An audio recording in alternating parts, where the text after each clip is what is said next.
நம்ம வாழ்க்கையில ரொம்ப கஷ்டமான நேரத்துல நாம என்ன பண்ணுவோம்? பயம், துக்கம், கவலைன்னு எல்லாம் நம்மள ஆட்டி படைக்கும்போது, அதிலிருந்து வெளிய வரதுக்கு ஒரு வழி இருக்கா? இன்னிக்கு ஒரு ஆன்மீக ஆலோசகரோட ஆழமான பார்வையை நம்ம பார்க்க போறோம்.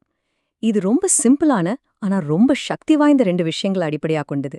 ஒன்னு சரணடைதல், இன்னொன்னு செயல்படுதல். வாங்க, இந்த பயணத்தை இப்ப நம்ம தொடங்கலாம்.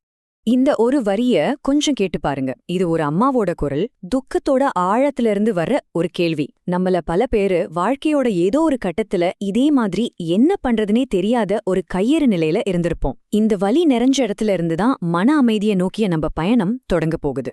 சரி, இந்த ஆழமான உரையாடல்களுக்கு பின்னாடி இருக்கிற குரல் யாருடையது? இவர்தான் பகவத் ஐயா. பல வருஷங்களா ஃபோன் கால்கள் மூலமா ஆயிரக்கணக்கான மக்களுக்கு அவங்களோட உள்மன போராட்டங்கள்ல இருந்து வெளியே வரத்துக்கு வழிகாட்டிட்டு வராரு. ஐயாவோட டீச்சிங்ஸ் எங்கிருந்து வருதுன்னு புரிஞ்சுக்க அவரோட சுயசரிதையான பகவத் பயணம் நமக்கு ரொம்ப ஹெல்ப் பண்ணும். ஏன்னா அவரோட சொந்த வாழ்க்கை பயணம்தான் இந்த ஞானத்துக்கு பின்னாடி இருக்கிற அஸ்திவாரம். பாருங்க, அவரோட பயணம் ஒரே நாள்ல நடந்த விஷயம் கிடையாது. 18 வயசுல ஆரம்பிச்ச தேடல் கிட்டத்தட்ட 40 வருஷம் நீடிச்சு 58வது வயசுல தான் ஞானம் அடைகிறதுல முடிஞ்சிருக்கு. இந்த நீண்ட கால அனுபவம் தான் அவரோட போதனைகளுக்கு அடித்தளமா இருக்குது. சரி, இப்போ ஐயாவோட போதனைகளோட மையப்புள்ளிக்கு வருவோம். நம்ம பிரச்சனைகளை பார்க்கறதுக்கு அவர் ஒரு புது கண்ணோட்டத்தை தர்றாரு. பிரச்சனைகளை 2 வகையா பிரிக்கிறாரு. ஒன்னு அகம், இன்னொன்னு புறம். முதல்ல அகம். அகம்னா என்ன? சிம்பிளா சொன்னா நமக்குள்ள நடக்கிற எல்லாமே அகம்தான். நம்ம மனசுக்குள்ள வர்ற எண்ணங்கள், நம்மள ஆட்டி படைக்கிற பயம், நாம உணர்ற கவலை, கோவம், துக்கம்னு எல்லா உணர்ச்சிகளும் அகத்தை சேர்ந்தது. இது நம்மளோட உள் உலகம். அடுத்தது புறம். புறம்னா நம்ம எண்ணங்களுக்கு வெளியே இருக்கிற நிஜ உலகம். நாம செய்ய வேண்டிய வேலைகள், முடிக்க வேண்டிய கடமைகள், உடம்ப பாத்துக்க எடுக்க வேண்டிய முயற்சிகள்னு எல்லாமே புறத்தை சேர்ந்தது. இது நம்மளோட வெளியுலகம். இங்கதான் ரொம்ப முக்கியமான ஒரு விஷயம் வருது. இந்த 2 உலகங்களுக்குமான தீர்வு முற்றிலும் வேற வேற. நம்ம அகப்பிரச்சனைகளுக்கு, அதாவது பயம், கவலை, இதுக்கெல்லாம் தீர்வு என்ன தெரியுமா? முழுமையான சரணடைதல். அதோட சண்டை போடாம சரின்னு ஏத்துக்கிறது. ஆனா புறப்பிரச்சனைகளுக்கு, உதாரணமா வேலை இல்லாததுக்கு தீர்வு செயல்பாடு. நம்ம பண்ற பெரிய தப்பே இதுதான். அகப்பிரச்சனைகளை சரி செய்ய முயற்சி பண்றோம், புறப்பிரச்சனைகளை அமைதியா ஏத்துக்கிறோம்.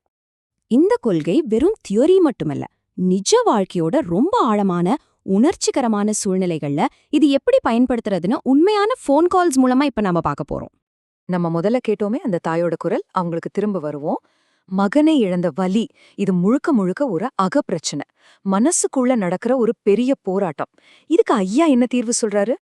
இங்க நல்லா கவனிங்க. ஐயா அந்த அம்மாவோட துக்கத்தை தப்புன்னு சொல்லல, வருத்தப்படாதீங்கன்னு கூட சொல்லல. அதுக்கு பதிலா வருத்தப்படுறதுதான் சரின்னு சொல்றாரு. இதுதான் அகத்தை ஏத்துக்கிறது, அந்த உணர்ச்சிக்கு சரி சொல்றது.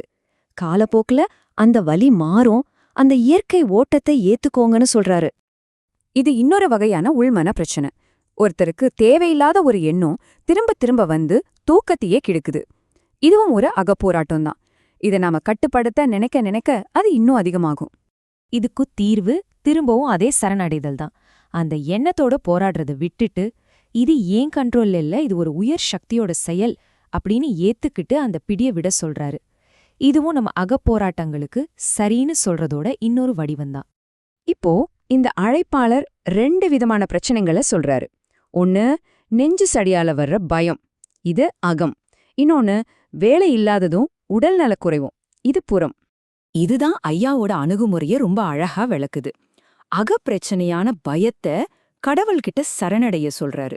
ஆனா புறப்பிரச்சனைகளான உடல்நலம், வேலைக்கு செயல் ரீதியான தீர்வுகளை சொல்றாரு. பிராணாயாமம் செய், வேலை தேடு, அதாவது அகத்தை ஏத்துக்கோ, புறத்துல செயல்படு. இதுவரைக்கும் நாம பார்த்த உரையாடல்கள்ல இருந்து இந்த ஆலோசனைகளை நாம ஒரு தெளிவான நடைமுறைப்படுத்தக்கூடிய ஒரு செயல்முறையா தொகுக்கலாம். இதுதான் இந்த போதனைகளோட மொத்த சாராம்சம். ஆக இந்த 3 ஸ்டெப்ஸ நல்லா ஞாபகம் வச்சுக்கோங்க. ஸ்டெப் 1, உங்களுக்குள்ள வர்ற பயத்தையோ கவலையோ முதல்ல உணர்ந்து அங்கீகரிங்க. ஸ்டெப் 2, அந்த உள்மன போராட்டத்தை ஒரு உயர் சக்திக்கு முழுசா ஒப்படைச்சிடுங்க. ஸ்டெப் 3, உங்க கவனத்தை உடனடியா செய்ய வேண்டிய புறக்கடமைக்கு திருப்புங்க. அது வேலையா இருக்கலாம், உடற்பயிற்சியா இருக்கலாம். சுருக்கமா சொன்னா, உள்ளே சரணடையுங்கள், வெளியே செயல்படுங்கள். இந்த முழு தத்துவமும் நம்மள ஒரு சக்தி வாய்ந்த இறுதி கேள்விக்கு கூட்டிட்டு போகுது. உண்மையான சுதந்திரம்னா என்ன அப்படின்றத பத்தின ஒரு கேள்வி இது. நீங்களே யோசிச்சு பாருங்க, உண்மையான சுதந்திரம் எங்க இருக்கு? நம்ம வெளி உலகத்தை மாத்தி எல்லாத்தையும் நமக்கேத்த மாதிரி அமைச்சுக்கிறதுலையா? இல்ல நம்ம உள் உலகத்துல என்ன நடந்தாலும் சரி அத முழுசா ஏத்துக்கிற மனநிலையிலையா? இந்த கேள்வியோட இந்த ஆய்வை நம்ம முடிச்சுக்கலாம். சிந்தித்து பாருங்க.